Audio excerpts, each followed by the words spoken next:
I don't know if you caught it, but I threw out the term defederation. I know you explained GoDaddy's flavor of Microsoft 365, but that flavor also means that a Microsoft tenant through GoDaddy is federated because the process of which removing that is a defederation.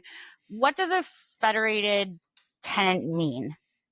Yeah, federation is a term in a Microsoft world where your tenant is connected to something else. So, like for example, we have some customers that run the full Microsoft 365 suite, but maybe their identity is run in Okta.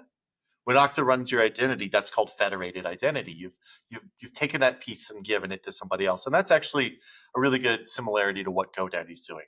They're running a subset of Microsoft's data set through their interface. So you manage it through their website. Your identity is actually managed on the GoDaddy side, your passwords and all that. And so it's kind of a layer bolted on top. What's really interesting about that, though, is that I think the idea of moving away from GoDaddy scares people because they're like, hey, migration, what are you going to, is my data got to move? Is there going to be disruption?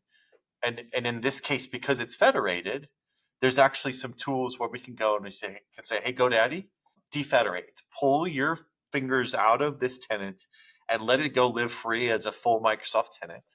And we know how to walk through that process. And by doing that process, it only takes literally a matter of, a few minutes, a couple hours of planning, and then some code and some effort.